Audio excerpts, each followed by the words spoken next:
and subversive spaces to which it seems to me feminists in the academy should speak. It's therefore in that context that I would sometimes question movements organised around equality of the sexes, which takes the male model of function and performance as the norm. It is my view that there is no such thing for women as equality with men. That is not the nature of the exercise, any more than assuming that making the world racially or ethnically, quotes, the same is a form of the bringing together of people from diverse backgrounds and with diverse histories. The third thing that I would say is that it does seem to me that one of the things that feminists, women in universities need to keep on learning is a degree of playfulness, joyfulness in the exercise of the intellectual life. Intellectual life can be very individual, very isolating, very lonely.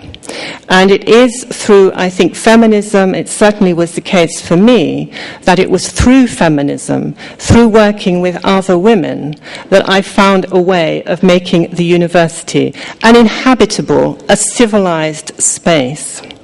And part of that making the space civilized was learning how to look at things with an irreverence, with a sense of what existed outside, with a sense of refusing to collude with the patterns, the processes, and the projects which were derived from internal university power structures. There is always the other possibility, there is always the world outside. And the fourth and final thing that I think all women working in universities today have to put on their agendas, and which I should like to put on the agenda in conclusion, is actually the place of universities in what looks as if it is increasingly becoming a neoliberal, if not a neoconservative, political discourse in the West. It raises, it seems to me, two problems.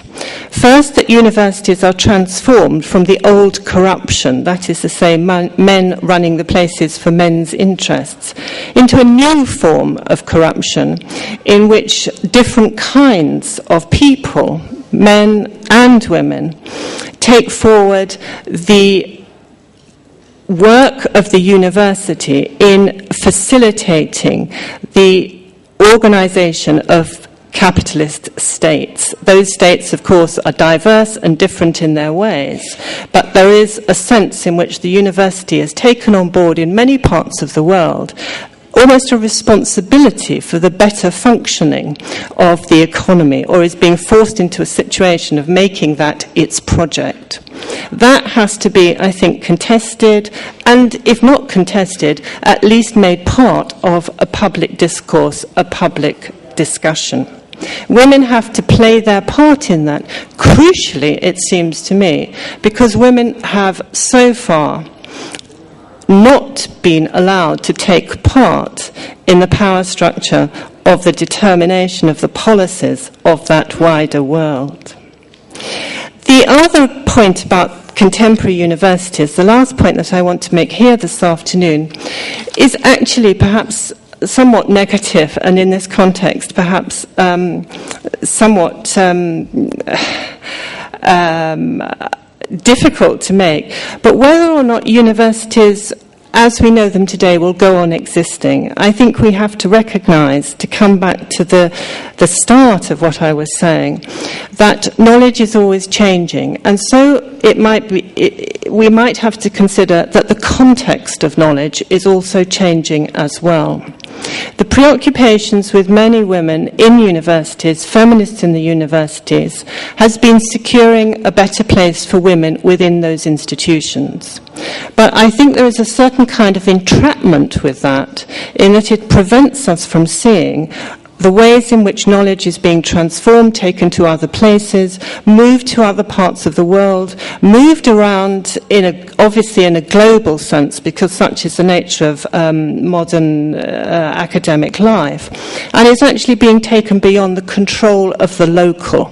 So whilst the local remains crucial in terms of day-to-day problems, difficulties and discussions, we also have to recognise that as well as the local, there is the national and indeed perhaps more significantly, the global.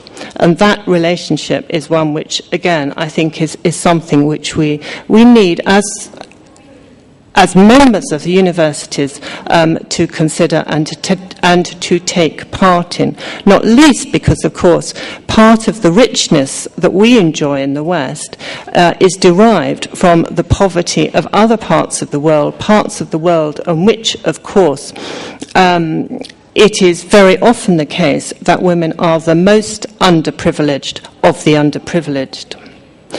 So, in conclusion, let me say very happily that I have not sat and sobbed in Rome. It has been a thoroughly pleasant and enjoyable and educative experience. My thanks again to Paola and indeed to everybody else who's made this conference possible. Thank you.